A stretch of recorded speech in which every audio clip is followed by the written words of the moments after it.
제58회 비상사회담 주제. 해외여행 갈 때마다 그날 질병을 걱정하는 나 비상상인가를 본 안건으로 상정. 본격 토론을 시작합니다. 자, 일단 각 나라에 유행하는 질병이나 감염병에는 무엇이 있는지 일단 얘기를 해볼까요?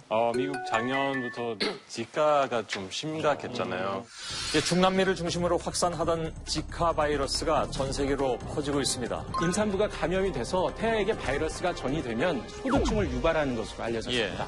이 소두증 태아는 임신 중이나 출생 직후 사망하는 경우가 많고 이 생존하더라도 뇌성마비, 시각 또는 청각장애 등을 겪을 수 있습니다. 그러니까 원래는 남미, 중미에서부터 시작했는데 저희 부모님 지금 사시는 플로리다 주에서 좀 많이 심각해서 저 많이 걱정했어요. 부모님 거기 계시기 때문에.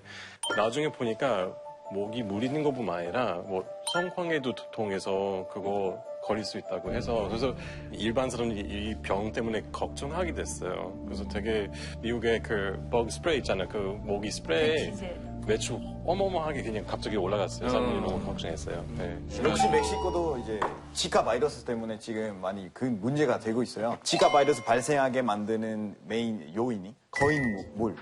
코인물이에요. 그렇죠. 물에 코인물. 모였으니까. 맞아요. 네. 그래서 우리 정부가 멕시코에서 코인물을 없애기 위한 여러 가지 프로그램을 만들고 있는데 예를 들어서 큰 도로에서 건물 있잖아요. 그걸 없애고 그것뿐만 아니라 집에서 설거지할 때 코인물도 있잖아요. 그것도 없애라고 이제 여러 가지 광고를 만들고 있습니다. 파키스탄도 이제 댕기, 말라리아, 황열 같은 모기로 생기는 그 병들이 좀 꽤 있는데요. 그 중에 최근에 이제 이슈가 되고 있는 게 치큰구니아라는 게 이제 새로 생기는 것 같은데 심해지고 있고 작년부터 한 1,000명 정도 걸렸대요. 아직 사망자는 없는데 앞으로 걱정 많이 하고 있고. 똑같은 모기예요. 맞아요. 이렇게 열이 떨어지고 나서 이런 조인트 같은 거에서 아픔이 계속 있대요. 저 여름에 제일 큰 고민이 제가 모기한테 진짜 많이 물리는 사람이에요. 제가 B형 있기 때문에 다른 사람이 있어도 저만 물리는 거예요. 뭐 피가 맛있다 우리 말 이렇게 얘기하는 그렇죠. 진짜 B형이 진짜 맛있어요. 아니면 모기가 따로 좋아하는 맛이. 모기가 좋아하는 혈액형이 있는지. 네. 예, 일부 연구긴 하지만 우리 오기의 나라 일본에서 나온 연구 결과인데요. 이게 혈액형별로 혈액 샘플을 딱 놔두고 모기를 100마리를 딱 넣어봤더니 B형이 아니라 O형 혈액에 80마리 이상이 들어가더라고요. O형이 제일 안좋아요, 모기에. 그죠? 예. 혹시 여기서 O형 있으세요? 요새 필리스. 많이 물리세요? 네네, 많이. 그래서 나 진짜 많이 물려요. 그렇긴 한데 왕신님이 많이 물리는 이유는요. 운동하고 난 다음에 샤워를 자주 안 한다거나. 의사님 저 기부천사. 샤워 하루 2번에 한 번. 2번 하나요? 왕십리는 되게 많으세요. 그러면 운동도 안 하고 샤워만 하는데. 좀 말랐잖아요. 대사가 굉장히 활발한, 예를 들어 임산부나 어린아이처럼 몸에서 대사가 활발하면 열이 많이 나니까 열이 많이 나는 사람은 모기가 약간 체온이 높은 사람을 좋아하거든요. 그러니까 가능하면 이렇게 좀 시원하게 있으면 좋고요. 옷을 이렇게 딱 달라붙는 거 입지 마시고 헐렁한 걸 입도록 하시고 자켓도 그렇게 파란색 짙은 거 말고 흰색 아이보리로 입고. 왜 혼을 내세요? 왜 혼을 내세요? 혼을 내는 게 아니고 의학적인 얘기를 해주는 거예요. 그리고 그런 걸 다 했는데도 물렸다. 그러면 좋은 방법이 있어요. 모기 물리고 난 다음에 아무리 약국에서 약 사서 발라도 계속 가렵잖아요. 그러면 티스푼 있죠? 조그만 티스푼을 이렇게 끓는 물에다가 살짝 넣어서 한 48도 정도까지 올라가면 그걸 30초 정도 이렇게 대고 있잖아요. 그러면 가려움증이 싹 없어요. 진짜? 이건 족보 있는 얘기예요. 그 포름산이라고 모기 독이 들어가서 막 빨갛게 붓고 아픈 건데 거기 한 4, 50도 열만 가해지면 변성이 일어나거든요. 그거 한 2, 3km 참으면 돼요. 따끔한데 그러면 싹 가라앉아요. 쌓였습니다. 쌓였어요. 근데 제가 옛날에 어렸을 때는 만약에 목이 말리면 치약을 바르면 치약? 네. 안 돼요. 안 돼.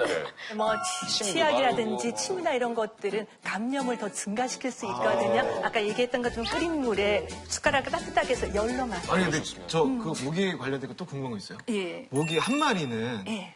정량을 먹나요? 아니면 계속 먹나요? 그 암컷 알 나올 때까지 배가 막 터지게 먹어요. 아니 문놈이 또 무는 거죠. 분명히 모기 한 마리가 지금 방 안에 있는 것 같은데 한 번 물렸는데 계속 물리는 그렇게 거예요. 이렇게 이동하면서 먹더라고요, 애들이. 그럼 2차, 3차 되거든요, 이 안에서. 그 모기는 자기 몸무게의 3배까지 계속 피를 빨 수 있으니까 조심하셔야죠.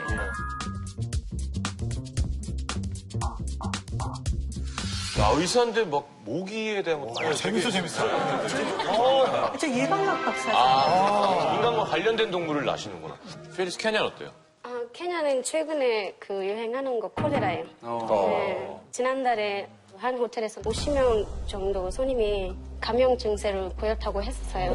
네, 그리고 작년에 13,000명 치료를 받았고 216명이 사망했다고 했어요. 네. 콜레라 굉장히 심각하죠? 네. 그 예멘도 그 콜레라가 늘어나고 있어요. 아쉽지만 그 4월부터 지금까지 1,300명이 죽었어요. 지금은 그 죽은 사람이 20% 이상 어린이입니다. 아이고. 네, 그래서 예멘 정부는 지금은 정치 상황이 너무 나빠서 진짜 청소 안 해서 환경 너무 나빠지고 있어요. 쓰레기 네네, 해결이 안 쓰레기 네. 내전이 살고 계속되고 있으니까 그렇죠. 정신이 없는 거고. 네네네.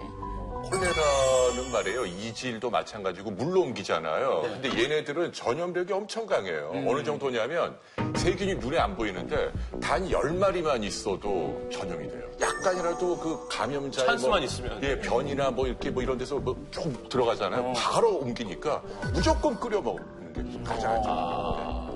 일본에서 지금 유행하는 게 두 가지가 있는데요. 하나는 식인 박테리아라고 있어요.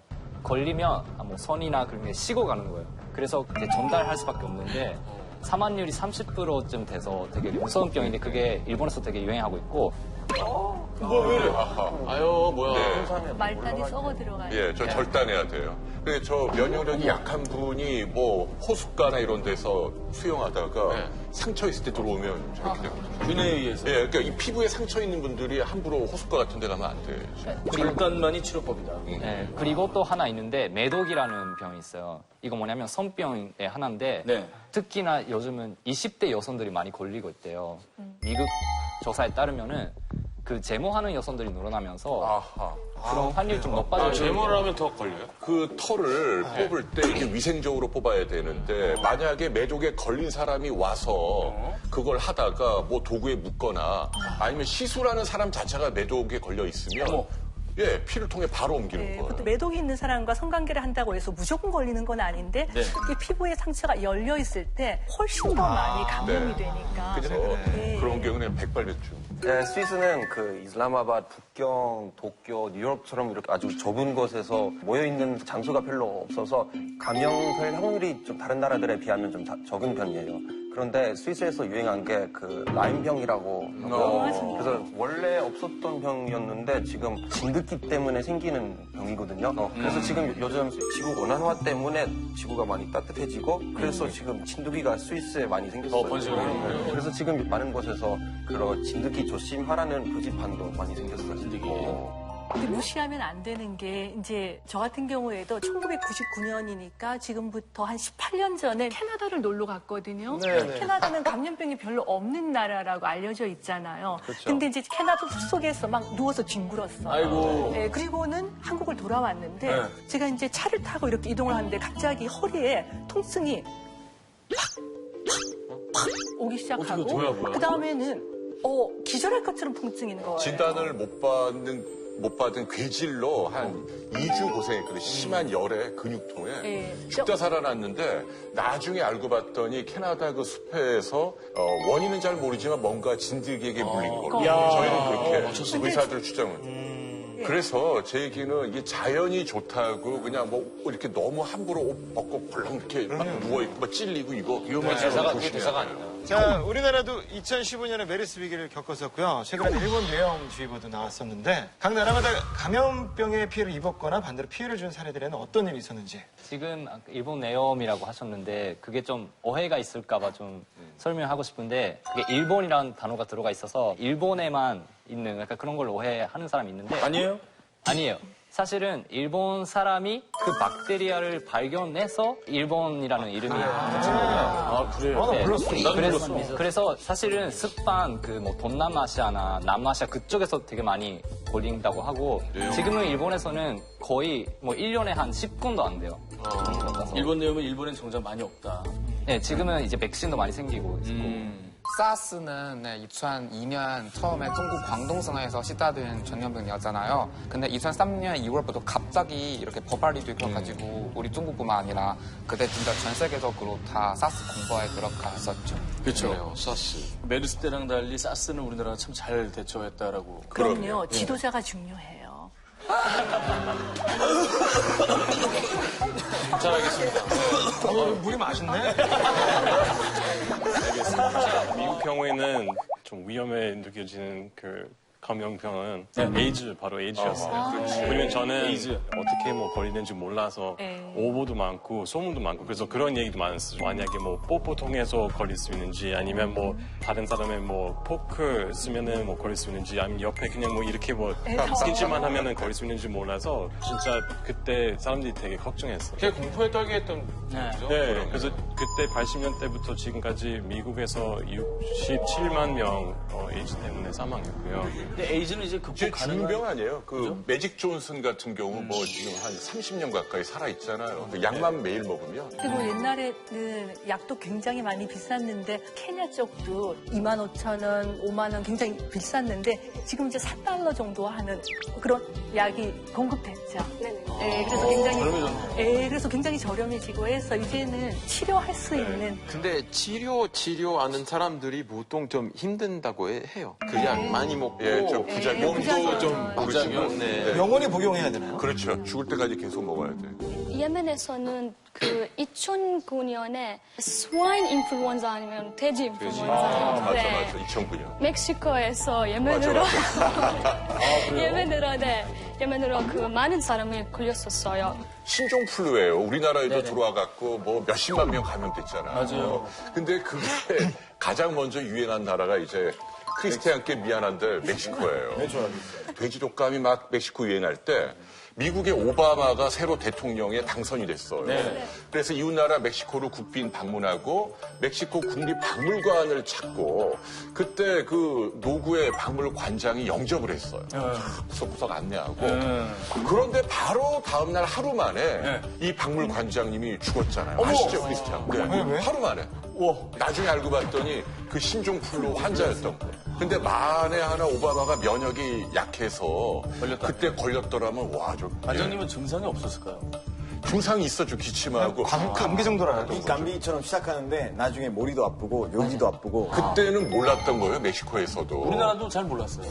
그렇죠. 근데 걸려도 좀 면역력이 좋은 사람은 예를 들어서 단백질도 잘 먹고 어젯밤에 잠도 잘 자고 그다음에 혈중 비타민 D 농도가 좀 높은 사람, 면역이 높은 사람들이 훨씬 덜 생기죠. 그래서 술 많이 안 마시고. 그래서 인플루엔자 그 당시 멕시코 사람들이 비타민 C 뭐 오렌지랑 뭐 귤 그걸 많이 먹었었거든요. 비타민 C 많이 들어가 있기 때문에. D요. 크리스티안. 비타민 D. C 아니고요. D예요. D였어요. 네, 멕시코 분들한테 D라고 전해주세요. 비타민 C는 모든 사람은 아니고요. 군인이거나 수험생이 이미 과로를 하는 사람이 일정량의 비타민 C를 먹으면 감기나 바이러스 앓는 기간이 며칠 짧아지거나 정도가 줄어드는 거지. 실제로 면역과 관련된 건 비타민 D. 제일 좋은 건 햇볕 좀 좋은데 문제는 이 햇볕으로 면역 높이는 비타민 D가 얼굴이 저처럼 좀 이렇게 까무잡잡하면 안 만들어져요. 잘 안 만들어져요. 네, 그러니까 오히려 이렇게 얼굴이 하얀 사람들은 비타민 D가 잘 만들어져요. 햇볕. 이렇게 뱃살이 나오거나 술을 많이 먹거나 이런 사람은 뱃살로 비타민 D가 다 들어가서 면역을 높이는 비타민 D가 없으니까 뱃살도 좀 줄이시고 술도 적게. 그러면 먹는 걸로 그 D를 섭취하려면 뭘 주로 먹어야 돼요? 버섯, 동물의 내장, 뭐 간, 아니면 뭐 우유, 달걀, 노른자 이런 데 많이 있어요.